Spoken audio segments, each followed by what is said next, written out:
Hello students, I'm your science teacher and this is video part 3 of this chapter, that is chapter 17, stars and the solar system. So in the previous video part students, we have already discussed about the celestial objects, galaxies, stars, constellation, the solar system, the sun, planets, right? So in this video part students, firstly we'll talk about satellite. So students, a satellite is a celestial body that revolves around a planet. Now moon is the satellite of the earth and Mercury and Venus does not have satellite, right? So the satellite revolves around the planets due to the gravitational pull of the planets, and the satellite have no light of their own, they reflect sunlight, right? So student, a satellite is a celestial body which revolves around another bigger celestial body, right? And as you know student, that the Jupiter and Saturn have the largest number of moons in the solar system, right? So now we'll talk about moon. So students, the moon is the natural satellite of the earth, right? So the moon is the only natural satellite of the earth, and students, it revolves around the earth and completes one revolution in 27 days, right? And it also completes one rotation on its axis in 27 days.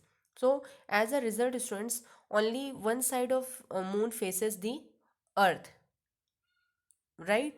So, students, the surface of the moon is covered with hard and loose and dirt craters and mountains. Since there is no air and water, life is impossible on moon's surface. So, students, if we talk about the shape and size, the portion of the moon changes every day, right?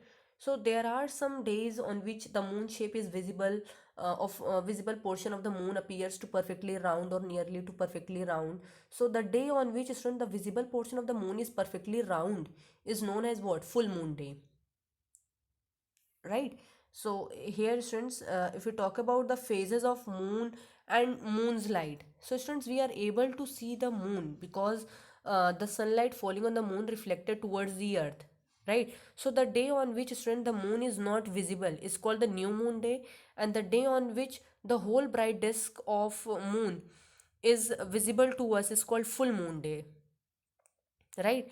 And students, we have one new moon and one moon day during a month, right?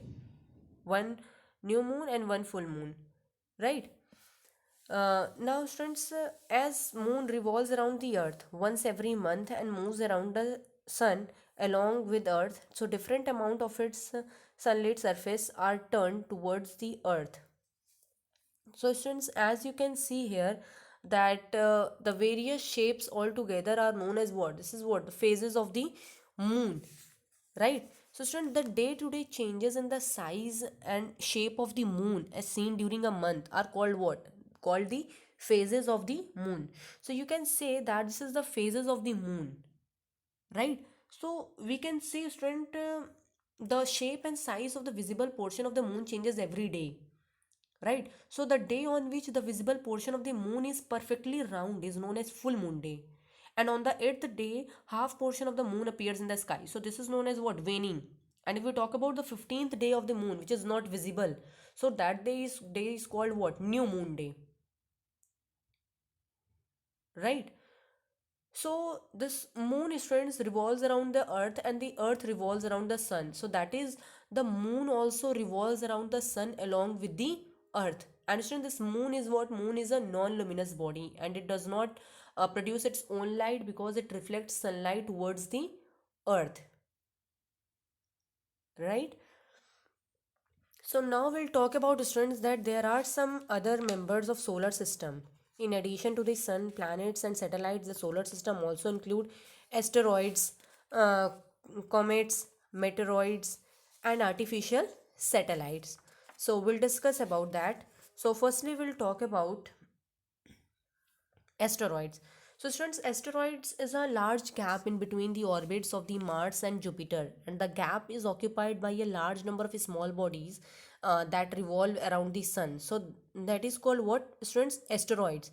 And students, the word asteroid means star like or minor, minor planets, right? And student, each asteroid has its own orbits, and the orbits of all of them are spread over a large distance, forming a band. And student, the region of the asteroid is called what? Asteroid belt.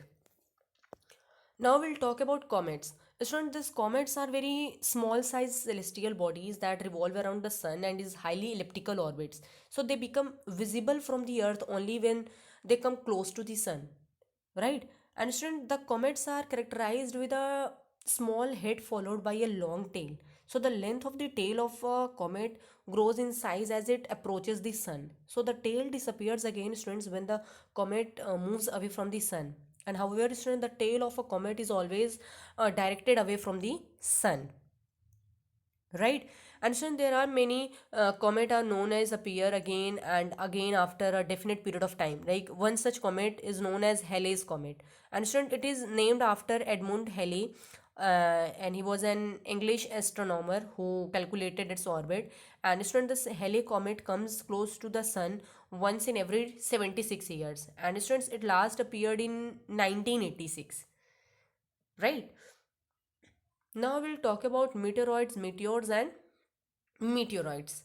So students, if we talk about meteors, see students, if we talk about meteors, so students, meteors are very small stone-like objects that are revolving around the sun, and they become visible only when some of them enter by chance into the Earth's atmosphere. Right now, when a meteor, students, enter the atmosphere of the Earth, it gets heated due to friction of air. So the heat produced is so high, student, that the meteor begins to glow and evaporates within a short of time, right? And the path of meteors therefore appears as a streak of light in the night sky. So the meteors are commonly known as shooting stars, although they are not stars, right? Now if you talk about meteoroids, so students, there are some meteors are so large that are part of the means that a part of them reaches the surface of the earth before they get evaporated completely. So these are known as what? Meteoroids, right? And most of them fully burn up before they reach the lower atmosphere. So they actually hit the earth's atmosphere, earth's surface,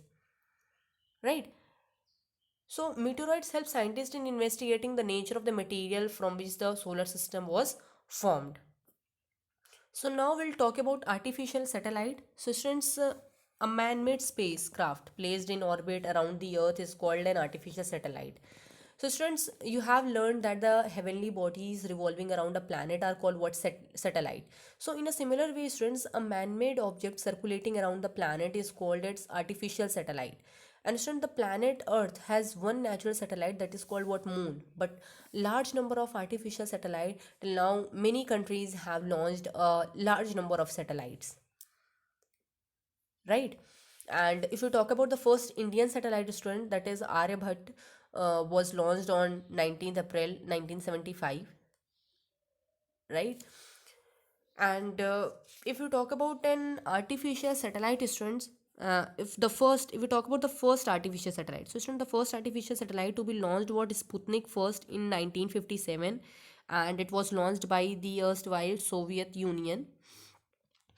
And based on their function, student, this artificial satellites are placed at different heights at different speeds, right? Like if you talk about few the artificial satellite, that is navigation satellites, communication satellites, remote sensing satellites, and space satellites, right? And students, in India, the space research is done at the Indian Space Research Organization, right? And India has launched a number of artificial satellites. Now, if we talk about the uses of students artificial satellite, like here you can see the image of the satellite, artificial satellite. So, student, the artificial satellite are useful in many ways. Like they are used in weather forecasting, for telephone communication. They are used in TV and radio transmission. They are used in study and forecast the weather, right? And for many other uses, right? So that's all, students. Your chapter is complete now. I hope you all have understood. Thank you.